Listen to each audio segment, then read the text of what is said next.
Kak, mana part 2-nya nih? Ini part 2-nya. Tonton sampai habis ya. Part 2 dari film Sesat. Setelah jadi bahan tontonan, Amara pulang sekolah dan di mobil Amara menangis. Setelah sampai di rumah, Amara langsung ke kamar mamahnya dan meminta maaf. Amara merasa kalau Amara telah menjadi anak yang durhaka dan Amara juga nggak mau mendapatkan kesialan lagi dan ibunya pun memaafkannya.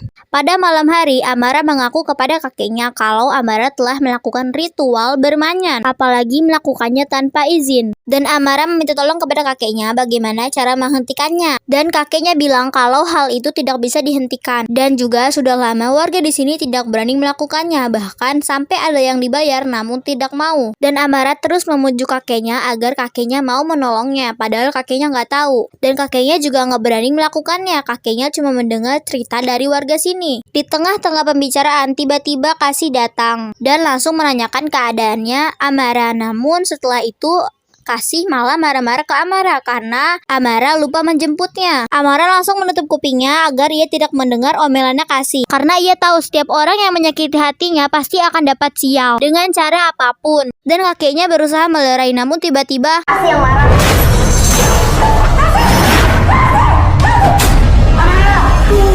Benar saja, tiba-tiba Kasih secara tidak sadar Kasih ingin ditusuk oleh bermanyan. Namun untuk saja ada Amara yang melindunginya dan mengenai punggungnya Amara. Lalu tiba-tiba Amara ke pojok tangga dan muntah darah. Lalu Amara keluar dan meminta tolong kepada warga di situ untuk menghentikannya. Namun warga di situ pada menghindar.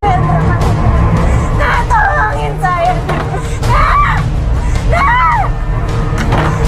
Setelah Amara berkeliling untuk mencari bantuan, Amara melihat nenek-nenek yang sedang berada di tengah hutan. Dan Amara berusaha meminta bantuannya, namun nenek itu tidak mau. Dan nenek itu malah menjawab, kamu seharusnya tidak memanggilnya. Dan akhirnya nenek itu mau menolongnya dengan cara memberi informasi lengkap tentang bermanyan. Nenek itu bilang berpuluh-puluh tahun tidak ada lagi yang berani memanggilnya. Dan Amara berkata, bukannya bermanyan yang bikin desa ini makmur. Dan nenek itu bilang, kami tidak bisa meminta yang makmur. Dan Amara pun memberikan mainan nenek itu yang tadi jatuh. Mainannya itu seperti bambu yang berbentuk bayi. Nah, kenapa nenek ini selalu membawa mainan itu? Karena nenek itu juga pernah melakukan ritual. Nah, di scene sebelumnya kan Rin pernah bilang, jika ada yang melakukan ritual tersebut maka akan mandul. Nah, makanya nenek ini selalu menggendong mainan tersebut. Mainan tersebut kan berbentuk bayi, jadi dia menganggap mainan tersebut seperti bayi. Jadi nenek itu menganggap kalau mainan tersebut adalah anaknya. Padahal nenek tersebut sudah lama tidak punya anak karena melakukan ritual tersebut. Dan nenek itu juga bilang bermanyan tidak pernah memberikan kemakmuran, melainkan kesialan. Apalagi jika yang memintanya berlebihan. Dan bermanyan juga bisa dihentikan jika merelakan diri sendiri, yaitu nyebur di sumur bermanyan. Lalu Amara pun mau. Dan Amara meminta nenek tersebut untuk mengantarkannya ke sumur bermanyan dan nenek tersebut pun mau.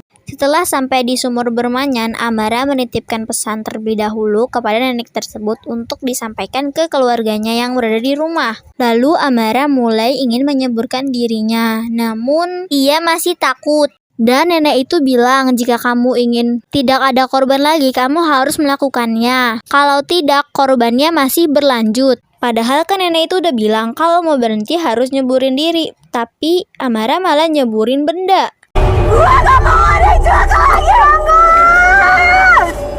Nenek itu pun melarangnya, namun sudah terlanjur dan nenek itu pun bilang bermanyan sedang mengincar orang yang kamu sayangi. Dan Amara pun teringat Kasih dan juga ternyata Kasih lagi ngepel. Lalu Amara bergegas pulang ke rumah. Keadaan di rumah benar saja Kasih sedang diincar oleh bermanyan, sedangkan Amara terus berlari untuk pulang. Dan benar saja Kasih langsung dirasuki. Saat kakinya ingin menolong, ia malah terpental dan pun pingsan. Lalu Kasih dibawa keluar melalui ruangan atas. Dan Amara juga di situ sudah sampai. Dan saat Amara ingin masuk, pintunya malah terkunci. Alhasil Amara nggak bisa menolong Kasih walaupun sudah berteriak sekencang mungkin. Apalagi kondisi juga sudah malam hari. Lalu saat Amara melihat Kasih ingin diterjunkan dari lantai atas melalui jendela, Amara buru-buru menolongnya dengan cara dijadikan alas agar tidak ada kendala. Kasih, jangan gila, gua diam di situ aja.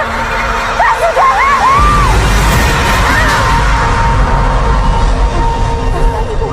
Setelah itu Kasih langsung sadar, namun kakinya mengalami luka sedikit. Dan Amara langsung membawa Kasih ke dalam untuk diobati. Dan saat Amara pergi ke atas untuk mengambil obat-obatan, tiba-tiba saat Amara menutup lemari,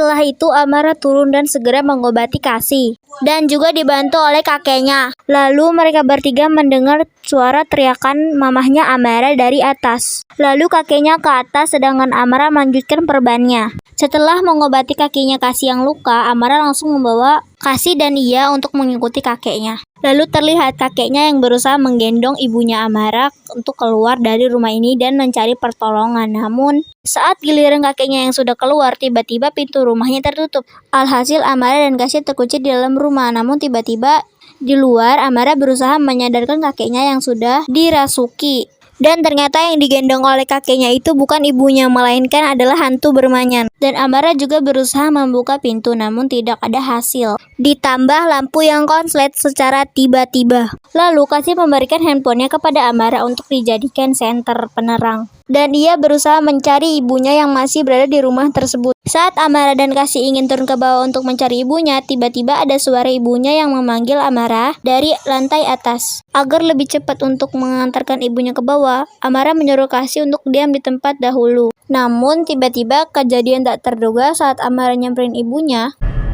Ada apa ini? Mah? Mama? Amara? Suara siapa itu? Tiba-tiba dari lantai bawah ada yang bilang kalau dia ibunya Amara. Nah, di depan Amara juga ada sesosok ibunya yang suaranya juga mirip. Dan Amara jadi bingung yang mana ibu aslinya. Kalau menurut aku ini gampang banget ditebak yang mana ibunya. Dan ibu aslinya ada di lantai bawah. Karena yang digendong oleh kakeknya tadi bukan ibu aslinya. Jadi ibu aslinya pasti masih di bawah. Dan di belakang itu adalah bermanyan yang menjadi sesosok ibunya. Tuh kan, benar sesosok ibunya yang tadi di depan Amara sudah menghilang. Lalu Amara langsung membawa Kasih ke lantai bawah untuk menemui ibunya yang masih di lantai bawah. Saat sudah di lantai bawah, ia melihat sesosok ibunya yang sedang berdiri tepat di depannya. Lalu ia ingin mengetes apakah itu ibunya yang sedang dirasuki atau bermanyan yang menyamar menjadi ibunya. Lalu ia coba menatap ke arah bawah dan melihatnya lagi. Tiba-tiba ibunya sudah tidak ada. Lalu mereka berdua bingung dan saat mereka melihat ke depan, tiba-tiba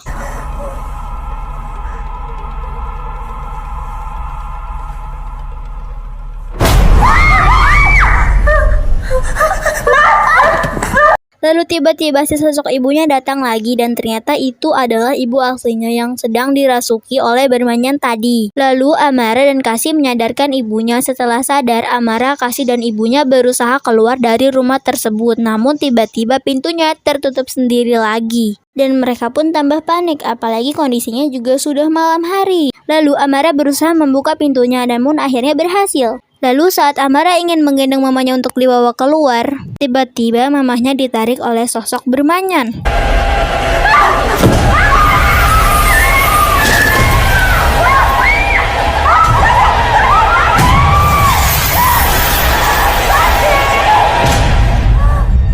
Setelah itu giliran Kasih yang ditarik. Setelah kejadian itu tiba-tiba lampu menyala menjadi normal. Dan Amara terus meneriaki ibunya dan adiknya. Lalu Amara keluar dan berteriak untuk mencari pertolongan. Dan berharap ada yang mendengarnya dan mau menolongnya. Dan saat itu Amara juga mengingat perkataan nenek yang ada di hutan tadi. Dan nenek itu bilang orang yang dia sayangi dilemparkan oleh bermanyan ke dalam sumur. Anak-anak kami dilemparkan bermanyan ke dalam sumur.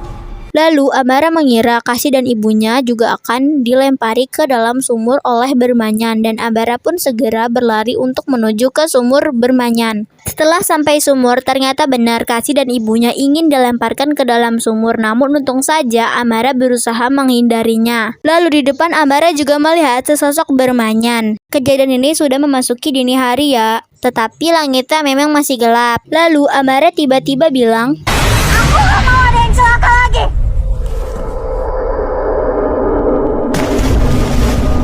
dan akhirnya ia pun rela menyemburkan dirinya. Dan juga ia mengingat masa lalunya saat ia sedang berjogging bersama ayahnya. Namun itu tinggal kenangan. Dan dia merasa dirinya telah licik. Dan Amara juga berpikir kalau dia anak yang egois dan tidak peduli satu sama lain. Dan hanya memikirkan dirinya saja, seperti ia lupa menjemput kasih hanya karena masalah pribadinya. Dan ia pun sudah mengikhlaskan semuanya. Namun tiba-tiba ada tali tambang yang jatuh ke dalam sumur bermanya, namun sepertinya hal itu untuk menolong Amara.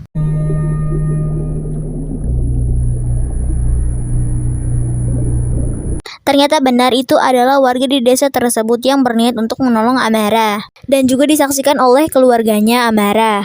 Gak lama kemudian Amara pun sadar dari pingsannya dan langsung dibawa ke rumahnya. Keesokan harinya, semua warga di situ termasuk Amara bersama-sama menutup lubang sumur bermanyan agar tidak ada korban lagi.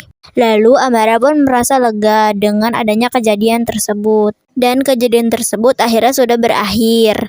Dan ternyata Amara memutuskan untuk pindah lagi ke kota. Dan ternyata Amara, Kasih dan ibunya hanya tinggal sementara di desa tersebut. Dan juga tidak hanya mereka bertiga saja yang pindah dari desa tersebut, ternyata kakeknya juga, namun beda mobil ya.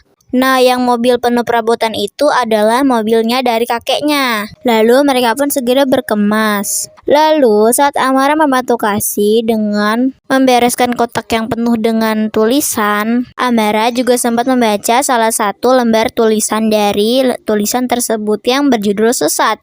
Namun saat dibaca, ceritanya benar-benar mirip dengan kejadian yang Amara pernah alami. Dan tulisan tersebut juga tertera namanya Amara. Ternyata itu adalah tulisan dari kakeknya. Dan ternyata kakeknya tahu semua masalah Amara yang telah Amara alami sejak kematian ayahnya. Mulai dari ketika Amara dan Kasih bersembunyi di ruangan kakeknya, ternyata sebenarnya kakeknya itu melihat. Namun kakeknya biarkan saja. Dan juga saat Amara diam-diam keluar tengah malam untuk melakukan ritual, sebenarnya kakeknya itu melihat. Lalu setelah Amara membaca buku tersebut, Amara pergi menemui kakeknya dan juga menanyai tentang novel yang pernah ditulis oleh kakeknya tersebut. Namun kakeknya pura-pura nggak tahu tentang novelnya, padahal Amara sudah membawa buktinya. Sampai situ kakeknya belum mengaku dan Amara terus bertanya dan akhirnya kakeknya mengakuinya. Dan Amara akhirnya juga memaklumkannya karena kakeknya adalah seorang penulis novel.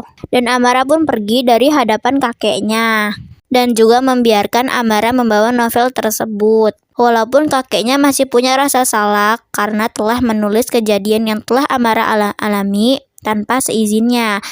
Lalu saat di perjalanan, keadaan baik-baik saja. Warga di desa tersebut juga saling menyapa satu sama lain. Termasuk juga nenek-nenek yang pernah menolong Amara waktu itu. Dan Amara pun memberi senyuman. Dan suasana dalam mobil juga penuh canda dan tawa. Dan akhirnya mereka keluar dari desa Bermanyan. Di akhir film, kita diperlihatkan kakeknya yang lagi beres-beres, namun tiba-tiba ia merasakan suasana aneh saat ia melihat lukisan tersebut.